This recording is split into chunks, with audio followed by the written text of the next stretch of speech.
Welcome to back my YouTube channel. Competitive Study YouTube চেনেললৈ আপোনাক স্বাগতম জনাইছোঁ। যোৱা ইংৰাজী 21 আগষ্ট তাৰিখে অনুষ্ঠিত হোৱা আসাম ডাইৰেক্ট ৰিক্ৰুটমেণ্ট 2020 কিছে গ্ৰেড 4 মৰ্ণিং বেচিছত দিয়া জিকে অৰ্থাৎ কিছে সাধাৰণ জ্ঞানৰ কেইটামান কিছে প্ৰশ্নৰ উত্তৰ আপোনালোকলৈ কিছে আগবঢ়াইছোঁ আৰু যিসকল কিছে মোৰ YouTube চেনেললৈ কিছে প্ৰথমে আহিছে প্লিজ সাবস্ক্ৰাইব কৰি দিব আৰু লাইক কৰি দিব আৰু কমেণ্ট কৰি জনাব যে ভিডিঅ'টো চাই কেনে লাগিলে আৰু বন্ধু বান্ধৱীকে কিছে সকলোকে কিছে শ্বেয়াৰ কৰি দিব ধন্যবাদ। তেন্তে পলম নকৰি মোৰ এই ভিডিঅ'টো আৰম্ভ কৰিছোঁ। প্ৰথম প্ৰশ্ন, Who got Assam Direct Award 2022? ইয়াৰ শুদ্ধ আনসাৰ আছিলে চেয়াৰমেন ৰতন নামেল Tata. Second question, Who was the second CM of Assam? অৰ্থাৎ কি হৈছে অসমৰ কি হৈছে দ্বিতীয় কি হৈছে মুখ্যমন্ত্ৰীৰ নাম কোন আছিল? বিষ্ণুৰাম মেধি। তৃতীয় question, in which Assamese magazine was the state song of Assam O Mor Apunar দেশ ফাৰ্ষ্ট পাব্লিছেছ? অ মোৰ আপোনাৰ দেশখন কি হৈছে কোন কি হৈছে মেগাজিনত কি হৈছে প্ৰকাশ পাইছিলে? বাঁহী আলোচনীখনত আৰু 1909 চনত। 4 number question, what is Bangladesh currency? অৰ্থাৎ কি হৈছে বাংলাদেশৰ কাৰেঞ্চি অৰ্থাৎ কি হৈছে এইটো কি আছিলে আনচাৰটো হৈছে ঢাকা। 5 নম্বৰ কুৱেশ্যন, ভিক্টোৰিয়া মেমৰিয়েল কি হৈছে museum is located in which city? Victoria Memorial মিউজিয়ামখন ক'ত কি হৈছে কোন কি হৈছে চিটিত কি হৈছে অৱস্থিত বুলি কৈছে? সেইখন হৈছে আনচাৰ আছিল কলকাতা। কেপিটেল অফ কি হৈছে জিম্বাও আৰু তাৰ কি হৈছে কেপিটেল অফ জিম্বাও আছে হাৰা। 7 number question, 8 May is celebrated as? অৰ্থাৎ কি হৈছে 8 মে তাৰিখে কি হৈছে পালন কৰা হয় মাদাৰ্ছ ডে হিচাপে।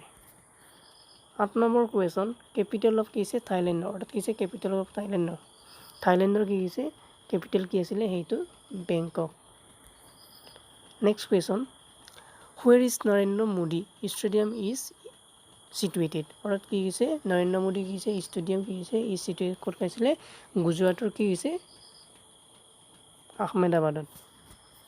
10 নম্বৰ কুৱেশ্যন, MPLAD আঁচনিত LADৰ ফুল নেমটো কি?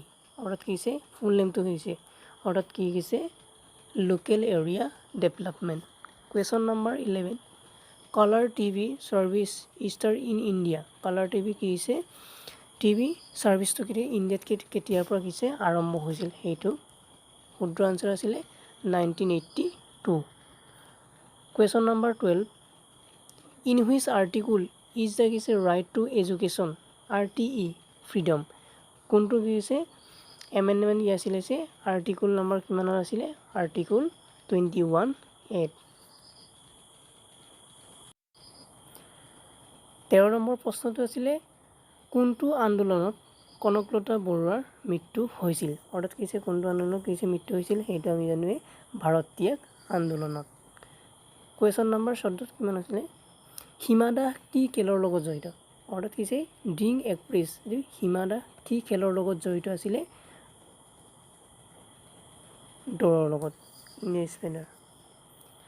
কুৱেশ্যন নম্বৰ 15, ইয়াত কি ভাৰতৰ প্ৰথম কৃত্ৰিম উপগ্ৰহটোৰ নাম কি আছে? অৰ্থাৎ ভাৰতৰ প্ৰথম কৃত্ৰিম উপগ্ৰহটোৰ নাম কি আছিলে? সেইটো আমদৰ্শ। কুৱেশ্যন নম্বৰ 16 কি আছিলে? UAE আৰবৰ কি হৈছে মুদ্ৰাৰ নাম কি? অৰ্থাৎ কি হৈছে দিৰহাম না আৰবৰ নাম হৈছে দিৰহাম। কুৱেশ্যন নম্বৰ 17 কি আছিলে? কুৱেশ্যন নম্বৰ 17 কৈছে যে 4 মে পালন কৰা হয় অৰ্থাৎ কি হৈছে 4 মে'ত কি দিৱস হিচাপে পালন কৰে? কি দিৱস পালন কৰা হয়? অৰ্থাৎ কি হৈছে ইণ্টাৰনেশ্যনেল কি হৈছে ফায়াৰ ফাইটাৰ্ছ ডে হিচাপে পালন কৰে।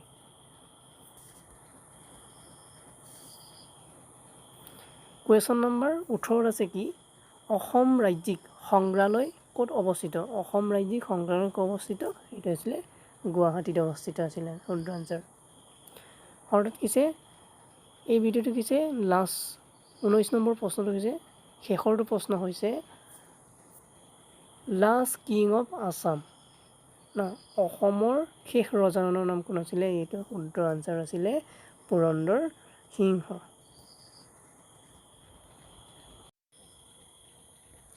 আশা কৰিছোঁ আজিৰ এই ভিডিঅ'টো আপুনি চাই ভাল পালে আৰু গ্ৰেড 4ত অহা এই কি হৈছে সাধাৰণ জ্ঞানৰ প্ৰশ্ন 19টাৰ ভিতৰত আপুনি কিমান শুদ্ধ কৰিব পাৰিলে কমেণ্টত জনাব বুলি আশা ৰাখিছোঁ ভিডিঅ'টো চোৱাৰ বাবে